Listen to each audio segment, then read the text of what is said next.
What's up, guys? Tom Fazio here. So I just got done reading a chapter from In Pursuit of Weightlessness. I'm going to do a little bit of commentary on it that I think can stand alone.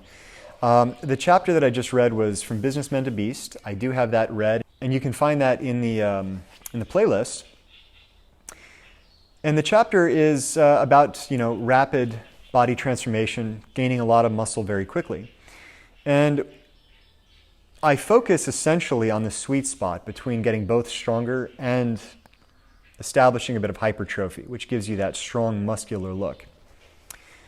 One of the caveats that I wanted to state, that I don't go into a lot of detail in this book, but I do in the sequel, in The Essence of Lightness, is that in weightlessness training, while physical conditioning, while strength is one of the pillars of weightlessness, it's critical for us, and we do look at all primary stages of development. We look at strength endurance, and then we look at endurance, and how to cultivate each. One of the key factors in that is what actually makes us feel weightless. And we could reduce that to a pretty simple premise of a good strength to weight ratio. In other words, the stronger that you are relative to your body weight, the lighter that you feel. Now, this may not be a consideration for a lot of people, right? It's of particular consideration to all elite athletes, obviously, because speed matters. But there's a lot of crafts where it may not be as relevant. Bodybuilding is one of them, right? It doesn't really matter how quick you are in that craft. Size is of preeminent importance.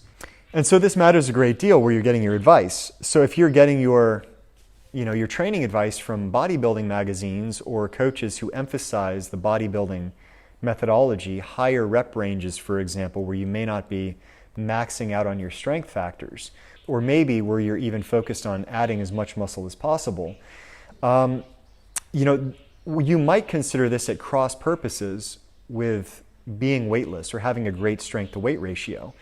And this is a point of personal preference. It's my agenda to cultivate a weightless state of being. And I break that down and define that clearly in my books and obviously through my programs.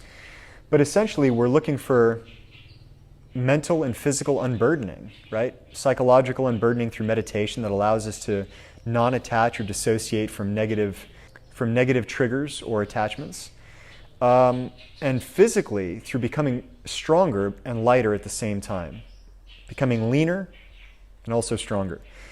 Now, this has limitations. We're going to hit certain set points in our growth trajectory without obvious enhancements or anabolics or over-consuming food or certain things like this.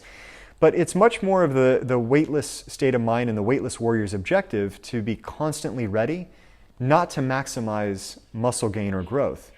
So it's going to be an easy critique, somebody looking at me, even when I'm in my best shape, to say, well, you're not very big. And it's like, well, yeah, this isn't of preeminent importance for me to have as much size as possible. I want to be as fit as possible, as ready as possible. If I'm constantly sore, if I'm carrying too much muscle, it creates challenges for ready performance. My chosen craft outside of weightlessness, which is mind-body performance and conditioning practice, right, is martial arts. Well, in a striking system, it doesn't benefit me to be as muscular as possible or to train so hard that I'm constantly sore and can't move without needing a regular warm-up. It benefits me to be constantly ready. And so there may need to be compromises in training to say, okay, I'm improving my strength metrics on the regular, or at least sustaining a good level of physical performance, and it doesn't impact my sense of readiness or my general feeling of lightness throughout the day. For me, that's a much more important factor. I think that's an older school way of looking at things. I think it's a more natural way of looking at strength training and development that gets overlooked by a lot of modern day bodybuilders and trainees, maybe for their own purposes, and that's okay. It's not a judgment against them. It's just to say that if you care about sports performance, where moving your body through space or within a sense of weightlessness for those who understand and practice this mind-body system,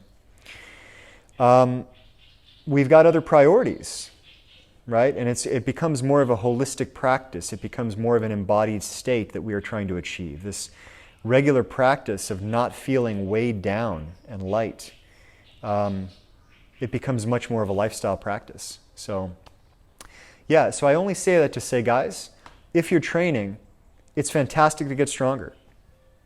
Most bodybuilding approaches can be effective, but what you also want to consider is your approach in the gym, the 2 to 3 to 4 hours you're putting in to strength training, giving you a sense of readiness and lightness around the clock, or is it eating into those stores? Do you need a lot of time to recover? Do you feel like shit? Do you feel heavy, stiff, lethargic after your workouts and need days of recovery? These are things that ought to be considered for anybody that needs to consider performance or that is looking for a greater sense of weightlessness in life. So, starts from good strength to weight ratio and how we reverse engineer a process that allows us to accomplish that without compensating for overall performance and feelings of lightness. Any questions on that, guys? Feel free to drop them in the comments. I think this is a really important topic, and there is not necessarily a right or wrong answer to it. I think it's very much about your own personal priorities and agenda. I've got mine, and I'm sticking to them, but happy to explore other options with you guys. So leave comments in the comments section if you got them, and until next time, be weightless.